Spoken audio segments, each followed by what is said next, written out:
లోక్సభ ఎన్నికల వేళ తెలంగాణ కాంగ్రెస్ లో ఫ్యామిలీ పాలిటిక్స్ జరుగుతున్నాయి. కొడుకు రఘువీర్ రెడ్డికి Nalgonda parliament ticket ఇప్పించుకోవడంతో Congress senior నేత జానారెడ్డి సక్సెస్ అయ్యారు.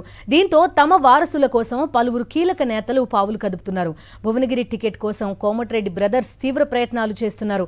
అన్న కొడుకు సూర్యపవన్ రెడ్డి కోసం వెంకటరెడ్డి లాబియింగ్ చేస్తుంటే భార్య లక్ష్మికి టికెట్ ఇప్పించుకునేందుకు రాజగోపాల్ రెడ్డి తీవ్రంగా ప్రయత్నిస్తున్నారు. ఇక ఖమ్మం సీట్ కోసం ఏకంగా ఇద్దరు మంత్రులు కుస్తీ పడుతున్నారు. భార్య నందినికి టికెట్ ఇప్పించాలని భట్టి ప్రయత్నిస్తుంటే అసెంబ్లీ ఎన్నికల్లో తనకు వెన్నుదన్నుగా నిలిచిన తమ్ముడు ప్రసాద్ రెడ్డికి టికెట్ ఇప్పించుకునేందుకు పొంగులేటి శ్రీనివాసరెడ్డి విశ్వ ప్రయత్నాలు చేస్తున్నారు. పెద్దపల్లి విషయానికొస్తే కొడుకు వంశీకి టికెట్ ఇప్పించుకునేందుకు గడ్డం వివేక్ తీవ్రంగా ప్రయత్నిస్తున్నారు. గాంధీభవన్ నుంచి మా కరెస్పాండెంట్ రాకేష్ ప్రస్తుతం లైవ్ లో సిద్ధంగా ఉన్నారు. వారసులకి టికెట్, కుటుంబ సభ్యులకి టికెట్ ఇప్పించుకోవడంలో ప్రస్తుతం కాంగ్రెస్ నాయకులంతా బిజీగా ఉన్నారు. పూర్తి వివరాలు అడుగుదాం.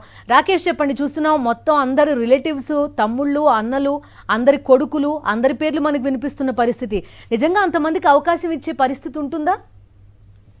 లోక్సభ ఎన్నికల నేపథ్యంలో కాంగ్రెస్లో ఫ్యామిలీ పాలిటిక్స్ జరుగుతున్నాయి. నిజానికి అసెంబ్లీ ఎన్నికల్లో జరిగినప్పటికీ ఇప్పుడు సీట్లు తక్కువ ఉండడం అనేది కాంగ్రెస్లో కొంచెం ఇబ్బందికరంగా మారింది. ఈ నేపథ్యంలో చాలామంది నేతలు అయితే ప్రయత్నాలు చేస్తున్నారు. ఇప్పటికే జానారెడ్డి ఈ విషయంలో సక్సెస్ కాగలిగారు. తన కొడుకు రఘువీర్ రెడ్డికి నల్గొండ ఎంపీ టికెట్ ఇప్పించుకోగలిగారు. ఇప్పటికే జేవీరు నాగార్జున సాగర్ ఎమ్మెల్యేగా కూడా గెలుపొందడం జరిగింది. ఇప్పుడు కొడుకులు ఇద్దరు కూడా ఒకరికి ఎమ్మెల్యే, ఒకరికి ఎంపీ అయితే సాధించుకోవడంలో జానారెడ్డి సక్సెస్ అయ్యారు. దీంతో మిగతా నేతలందరూ కూడా జానారెడ్డికి సక్సెస్గా మాకు ఎందుకు ఇవ్వరనే ఒక అంశాన్ని లేవనెత్తుతున్నారు. ఆ కోణంలోనే దాదాపు 3 టికెట్ల విషయంలో కూడా పీఠముడు కొనసాగుతూ ఉంది. అందులో ప్రధానంగా చెప్పుకోవాల్సింది ఖమ్మం పార్లమెంటుకు సంబంధించి ఇక్కడ ఇద్దరు మంత్రులు, ఒకరు డిప్యూటీ సీఎం అలాగే ఒకరు మంత్రి, ఇద్దరు కూడా తమ కుటుంబంలోకి వారికి టికెట్ ఇప్పించుకునేందుకు తీవ్ర ప్రయత్నాలు చేస్తూ ఉన్నారు. ఆ విషయంలోనే అసలు సెకండ్ లిస్ట్లో కూడా ఆ అభ్యర్థిని, ఖమ్మం అభ్యర్థిని ప్రకటిస్తారా లేదా అనేది చివరి నిమిషంలో ప్రకటించే అవకాశం ఉన్నట్టుగా కాంగ్రెస్ నేతలు చెప్తా ఉన్నారు. ముఖ్యంగా బట్టి తన భార్య మల్లు నందినికి ఇప్పించుకునే ప్రయత్నం చేస్తూ ఉన్నారు. At the same time Ponguleti Srinivasa Reddy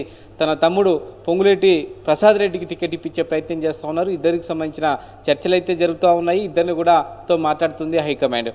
ఇక్కడ భువనగిరి విషయానికి వస్తే ఇక్కడ కోమటిరెడ్డి కుటుంబం ఇద్దరు కూడా బ్రదర్స్ ప్రయత్నిస్తూ ఉన్నారు. At the same time Rahul Gandhi లేదంటే ప్రియాంక గాంధీ వాళ్ళు వస్తే త్యాగం చేస్తారు తప్పితే లేదంటే తమ కుటుంబంలో వారికి ఇవ్వండి, గెలిపించే బాధ్యత మాది అంటూ కూడా వాళ్ళు చెప్తున్న పరిస్థితి కనబడుతూ ఉంది. కోమటిరెడ్డి వెంకటరెడ్డి తన అన్న కొడుకు సూర్యపవన్ రెడ్డికి టికెట్ ఇవ్వండి, ఆ బాధ్యత నేను చూసుకుంటానంటూ చెప్తున్నారు. At the same time Rajagopal Reddy కూడా తన భార్య లక్ష్మికి టికెట్ ఇస్తే మొత్తం బాధ్యత నాదే, గెలిపించుకొని తీసుకొస్తా అంటూ కూడా ఆయన హైకమాండ్కి ఆమె ఇచ్చే ప్రయత్నం చేస్తున్నారు.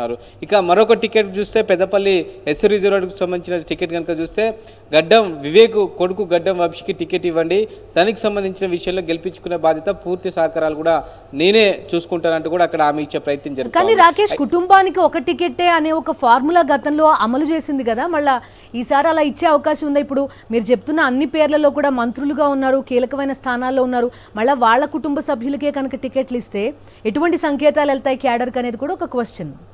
ఖచ్చితంగా పార్టీలో చాలామంది సీనియర్ నేతలు పనిచేశారు, ఇంకా టికెట్ అడుగుతున్నారు. ఎందుకంటే నల్గొండ విషయంలో చూస్తే పటేల్ రమేష్ రెడ్డికి సూర్యాపేట టికెట్ ఇవ్వలేదు. ఆ తర్వాత ఎంపీ టికెట్ ఇస్తామని ఏఐసీసీ సెక్రటరీ హామీ ఇచ్చారు, కానీ ఆమె నిలబెట్టుకోలేదు.